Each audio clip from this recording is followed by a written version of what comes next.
Assalamualaikum warahmatullahi wabarakatuh. Halo teman-teman, kenali namaku Fernanda Wadianingrum, mahasiswa dari Universitas Islam Negeri Wali Songo Semarang, dari Prodi S1 Perbankan Syariah, dari Fakultas Ekonomi dan Bisnis Islam, dengan NIM 2005036024024.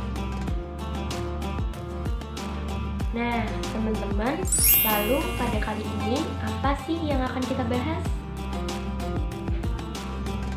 Kita akan membahas mengenai Pegadaian Syariah.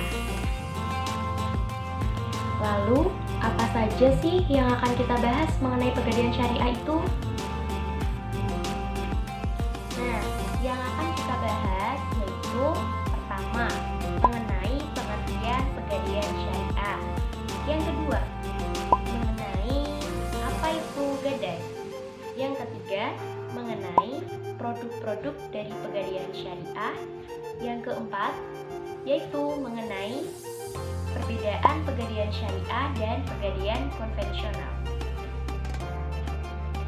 Lalu rukun dan syarat gadai. Lalu barang yang bisa digadaikan dan yang tidak bisa digadaikan, dasar hukum Pegadaian Syariah, dan akad perjanjian dalam Pegadaian Syariah. Nah, pembahasan yang pertama mengenai pengertian Pegadaian Syariah. Kalian tahu nggak sih pengertian Pegadaian Syariah itu? Yakni suatu lembaga keuangan non-bank yang dimiliki oleh pemerintah yang mempunyai hak memberikan suatu pembiayaan kepada masyarakat berdasarkan hukum gadai yang terdapat dalam syariat Islam dan peraturan undang-undang yang berkaitan dengan Pegadaian Syariah. Nah, penjelasan selanjutnya mengenai apa sih gadai itu? Gadai atau biasa disebut dengan rahn adalah sebuah perjanjian penyerahan barang sebagai jaminan sehingga orang yang bersangkutan boleh mengambil hutang. Nah, selanjutnya adalah produk-produk Pegadaian Syariah. Teman-teman tahu nggak sih kalau Pegadaian Syariah itu memiliki produk-produk yang sangat menarik di dalamnya? Seperti pembahasan selanjutnya yaitu mengenai perbedaan antara Pegadaian Syariah dan Pegadaian konvensional. Pasti di antara kalian ada yang belum tahu nih, apa sih perbedaan antara Pegadaian Syariah dan Pegadaian konvensional itu? Nah, kalau dalam Pegadaian Syariah, rahn dalam hukum Islam dilaksanakan atau dilakukan secara sukarela berdasarkan tolong-menolong tanpa mencari keuntungan. Dan dalam hukum Islam, rahn berlaku pada seluruh benda, baik yang bergerak ataupun yang tidak bergerak. Nah, dan dalam Pegadaian Syariah itu tidak ada istilah bunga. Sedangkan rahn menurut hukum Islam dapat dilaksanakan tanpa melalui suatu lembaga. Sedangkan pada Pegadaian konvensional, gadai menurut hukum perdata mempunyai prinsip tolong-menolong dan juga menarik keuntungan dengan menggunakan cara menarik bunga atau sewa modal.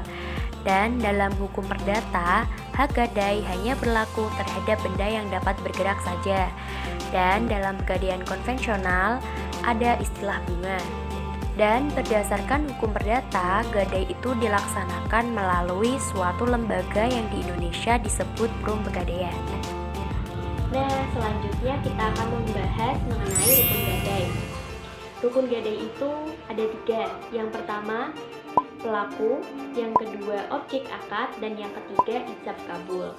Nah, yang pertama mengenai pelaku. Pelaku itu terdapat 2 pihak, yakni pihak yang menggadaikan dan pihak yang menerima gadai.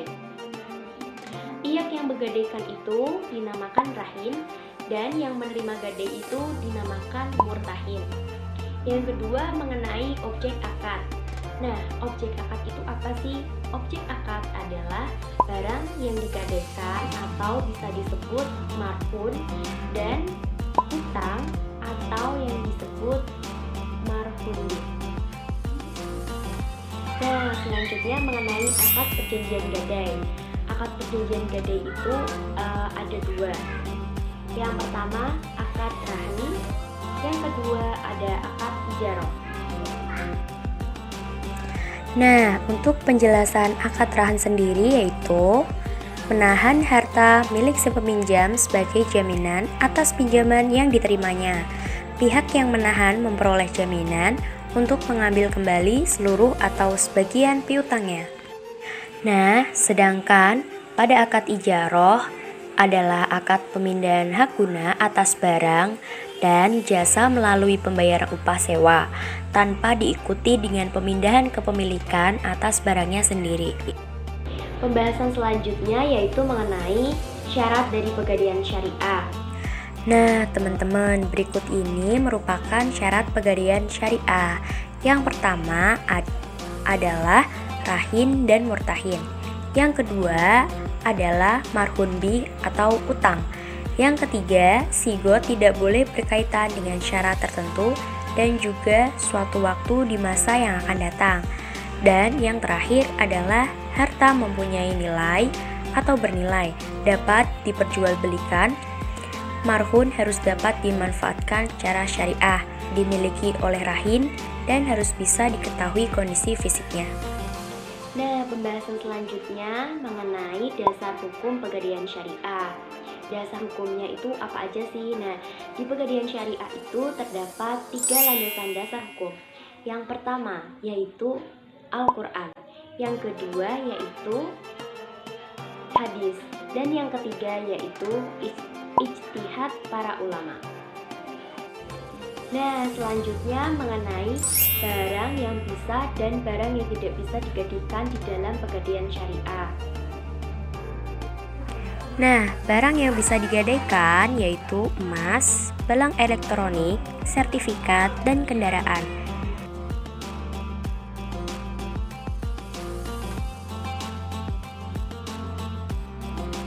Sedangkan barang yang tidak bisa digadaikan yaitu barang yang tidak memiliki nilai, barang yang mudah busuk, barang haram, barang yang tidak memiliki manfaat, dan barang berbahaya. Nah, supaya teman-teman lebih paham bagaimana sih pegadaian syariah itu, mari kita tonton video Mudah, aman, dan sesuai syari, pegadaian syariah solusi terpercaya.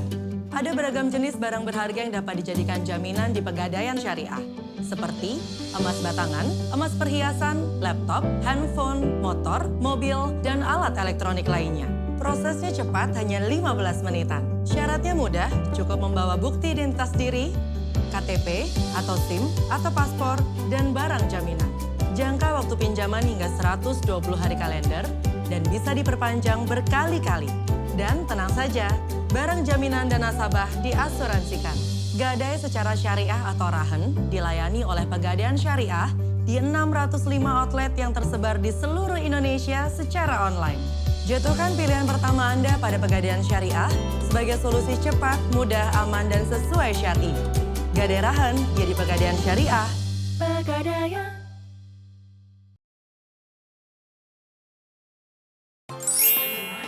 Nah, itulah tadi penjelasan mengenai pegadaian syariah. Gimana nih teman-teman, menarik bukan?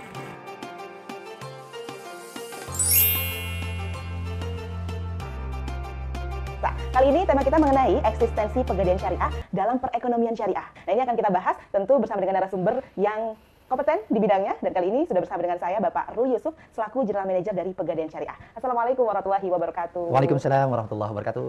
Sehat Pak Ruli? Alhamdulillah sehat Mbak Irma. Alhamdulillah ya, meskipun dalam kondisi ekonomi Indonesia saat ini ya secara keseluruhan. Saya ingin tahu Pak Ruli, kalau ini berpengaruh terhadap ekonomi syariah secara keseluruhan, bagaimana dengan pegadaian syariah? Pegadaian, ya. Apakah kondisi ini juga mempengaruhi kondisi dari pegadaian syariah? Bisa dijelaskan? Baik, terima kasih Mbak Irma. Assalamualaikum warahmatullahi wabarakatuh. Pemirsa, Alhamdulillah dari sisi pertanyaan benar bahwa apabila terjadi penurunan berdampak bagi pegadaian syariah, ya kami juga merasakan dampak-dampak tadi. Terus berkenaan dengan dampak tadi, meskipun ini ada dampak perekonomian yang sedang menurun, tapi dari sisi perusahaan kami harus melakukan berbagai macam terobosan, inovasi, dan perbaikan-perbaikan. Wabil khusus di Pegadaian Syariah itu karena kita masih unit syariah di PT Pegadaian Persero, maka strategi ini bersama dengan induk kita melakukan beberapa perbaikan-perbaikan. Rasa daripada penurunan daripada kinerja bisnis di Pegadaian itu sudah dimulai sebetulnya 2 tahun yang lalu sejak awal 2013 terjadi penurunan harga emas yang cukup dalam dan itu menyebabkan kami harus kemudian berbenah diri. Yaitu diantaranya adalah bahwa 4.420 outlet seluruh Indonesia ini itu harus ditata kelola sedemikian rupa sehingga penjualan bisa meningkat dari tahun ke tahun meskipun ditempa oleh penurunan harga emas yang cukup dalam. Paling tidak ikut menurun ya Pak Rul. Betul. Dan mulai saat itu adalah pembenahan dari sisi organisasi, maka kita perkuat di sisi penjualan. Kami menempatkan ada deputi area bidang bisnis yang memang mengelola satu area tertentu, bertanggung jawab dalam pertumbuhan kinerja dalam area tertentu tersebut dan melakukan program-program yang secara masif untuk melakukan penjualan kepada masyarakat yang tentunya sosialisasi menjadi satu kata kunci masyarakat lebih mengenal produk-produk dari Pegadaian, wabil khusus di Pegadaian Syariah ini. Berarti ada pembenahan yang pertama itu dari organisasi terlebih dahulu. Iya, gitu benar. ya. Karena memang tadi kalau saya dengarkan seksama mungkin pemirsa juga mendengar bahwa ada penambahan bagian gitu ya dari organisasi tersebut. Salah satunya penjualan tadi itu ya. Iya, yang lebih fokus dan bertanggung jawab. Oke, yang sebelumnya memang belum pasti ya. Betul. Penyadarannya baru 2 tahun yang lalu. 2 tahun yang lalu pembenahan yang lebih fokus. Kalau yang sebelumnya itu masing-masing cabang melakukan inovasi masing-masing, tetapi ini tidak tidak fokus, masih menyebar dalam area-area sehingga kita satukan dalam tadi ada yang namanya deputi bisnis. Organisasi ini yang bertanggung jawab terhadap kinerja bisnis dalam area. Tentunya dari 59 deputi bisnis yang tersebar di seluruh Indonesia ini itu akan meningkatkan kinerja area masing-masing sehingga kan secara nasional meskipun harga emas memang sedang mengalami perlambatan, tidak begitu tumbuh seperti 3, 4 tahun, 5 tahun yang lalu, ini tetap ada kebaikan dari sisi kinerja kami. Itu sisi daripada bagaimana kami berinovasi yang pertama dan kemudian tentu ada inovasi-inovasi lain yang kami lakukan. Nanti harus dijelaskan juga ya Pak ya, kita ingin tahu pastinya kenapa Pegadaian Syariah sampai dengan saat ini masih bisa terus eksis di tengah kondisi Indonesia secara umum yang memang sekarang sedang mengalami penurunan, bahkan orang banyak yang juga merasa pesimis apakah ekonomi kita ini bisa bangkit lagi, apalagi dalam keuangan syariah tentunya. Tapi sebelumnya kita mau lihat terlebih dahulu nih Pak, ada rekaman oleh rekan-rekan kami pemirsa yang telah merekam bagaimana sebenarnya kondisi ekonomi Indonesia saat ini. Berikut liputan selengkapnya. Pertumbuhan ekonomi nasional tidak lepas dari permasalahan makro dan mikro selama ini. Hal ini menjadikan dasar secara fundamental bagi pelaku bisnis nasional, termasuk pelaku bisnis keuangan syariah. Berdasarkan analisa ekonomi, banyak faktor yang mempengaruhi sebuah kinerja perusahaan. Maka, untuk mengukur kinerja, pelaku bisnis selalu berusaha mencari variabel yang mampu meningkatkan kinerjanya. Hal inilah yang dilakukan oleh Pegadaian Syariah sebagai institusi bisnis yang menggerakkan roda ekonomi masyarakat, selalu berusaha keras untuk menaikkan performa kinerjanya. Apalagi di tengah resesi keuangan global dan rendahnya nilai tukar rupiah selama ini, membuat Pegadaian Syariah dituntut untuk melakukan inovasi terhadap segala produk layanannya. Sehingga Pegadaian Syariah ke depan menjadi lembaga keuangan syariah yang terus eksis di tengah percaturan perekonomian nasional.